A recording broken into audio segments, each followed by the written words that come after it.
Imagine the results you would enjoy if you had the skill to effortlessly develop binding connections with people quickly and easily every time.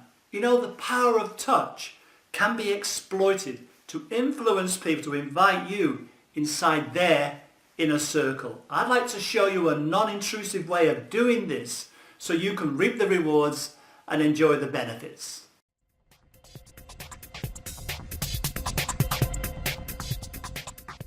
Hi, this is Mike Lally of knowyourmind.com. Welcome to part 8 of how to use non-verbal communication, your body language, to make a great impression and get outstanding results. Now, in the previous part, I talked about how to use the 4 zones of space. That's the public, the social, the personal, and the intimate zones, and why it is essential to use your rapport skills to avoid entering the wrong zone accidentally or unknowingly. Now, in essence, it's about stepping in, then quickly stepping out, while you progressively test how the other person's responding to your presence. And done precisely with skill and elegance, you will find that the person will unconsciously begin to move closer to you. And this is an indication that you are entering their comfort zone. You have been accepted.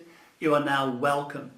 So your right to belong is communicated through space and touch. In this part, I will focus on where, when, and how to use touch. This is literally a touchy subject because care must be taken to avoid, virtually trespassing and overstepping the mark. Now, in reality, people crave to be touched.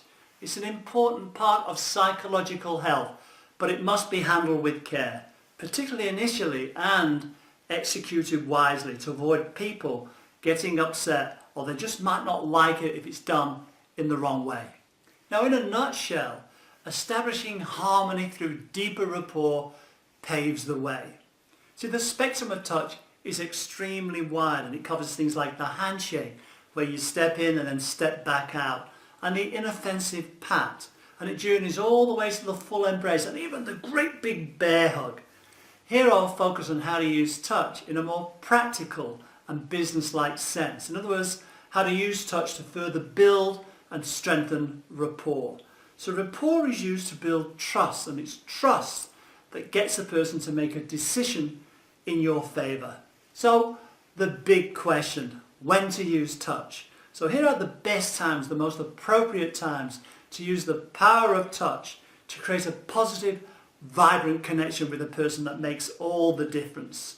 Now, you want to touch people when you're discussing the benefits, the positive benefits of what you are doing, when you want to get them to react really positively to you. Touch people when you're discussing the benefits of what you have to offer. This is almost like a nod and a wink. You're suggesting they are special and are now in on a terrific deal, a deal that isn't available to other people. Also touch when you are precisely at the point you want them to react positively. You've carefully built the virtues of doing business with you, and you've come to the biggest benefit of your offer. And you can nod your head slowly as you do this. And you can touch almost by accident and as a thank you. Take a look. So touch almost by accident. This can begin to establish a bond between the two of you. If it's done casually, it simply appears to suggest you genuinely like the person. Also touch as a thank you and enjoy watching them smile. This makes you appear charming, and of course you are, aren't you? Now, you can try a touch when you're a bit worried about what the outcome might be, but never when they doubt you. Take a look. Touch when it's getting a little desperate, or where you haven't yet persuaded them to fully accept your offer and they appear to be getting a little bit agitated. You can trust me is your message. Do this well and they might stick around and give you a second chance. Go back a few steps and rebuild rapport. Now, caution, never touch a person if they clearly do not believe you. This will confirm any suspicion they may already have assumed. Again, just go back a few steps and rebuild rapport. Oh, and only touch the forearm or the shoulder until you know someone much better. And by the way, did you know that people who touch other people are regarded as having a higher status than those being touched. That completes this part. Thanks for your time.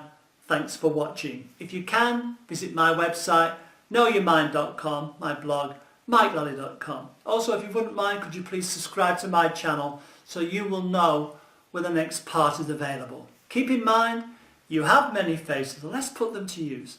Let's begin to build better, stronger, more interesting connections with people, form those really life-affirming relationships by using touch where, when and how at the most appropriate times, so you get welcomed into their inner circle where you can make a key difference to their lives and really enjoy having that relationship. So until we chat again, take care, cheerio for now.